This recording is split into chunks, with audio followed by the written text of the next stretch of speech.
দেখেন আমরা পূর্বতে শুনে আসছি, গতকালকেও দেখেছি যে আওয়ামী লীগ, ছাত্রলীগ, যুবলীগ এখনো তারা মাঠে বিভিন্ন জায়গায় অবস্থান করতেছে। তারা কালকে কিছু মিছিল বার করছে।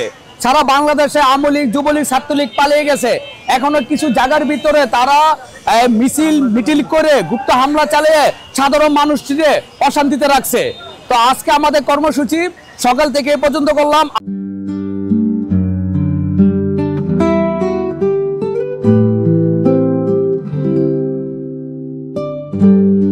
আওয়ামী লীগ, যুবলীগের বিপক্ষে এবং সন্ত্রাসের বিপক্ষে ওরা যেত এখনো পর্যন্ত মাঠে থাকে। কিভাবে ওরা যেত কোনো পালন করতে না পারে, সাধারণ মানুষের, সাধারণ জনগণের উপর হামলা করতে না পারে, এই জন্য আমরা সবাই এককভাবে হয়ে মাঠে অবস্থান করছি, কোনো বিশৃঙ্খলা করতে না পারে।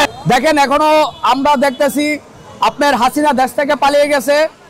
পালিয়ে যাওয়ার পরও ইন্ডিয়া থেকেও এখনো ষড়যন্ত্র করতেছে যে কিভাবে বাংলাদেশটাকে ধ্বংস করা যায়, কিভাবে বাংলাদেশের জনগণকে ধ্বংস করা যায়, এখনো ষড়যন্ত্র করতেছে হাসিনা।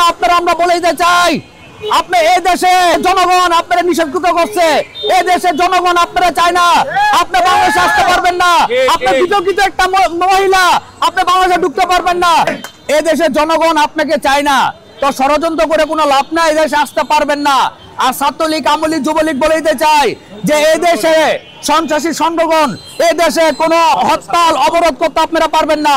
সংগ্রামী বন্ধুগণ, আরেকটা কথা আমি বলতে চাই, 5 আগস্ট পর যদি হাসিনা পালায় না যাইতো, 5 আগস্ট পর যদি হাসিনা দেশে থাকতো, আমার বিএনপি, ছাত্রদল, যুবদল, শ্রমিক দল একটা ভাইও বাংলাদেশে বেঁচে থাকতো না।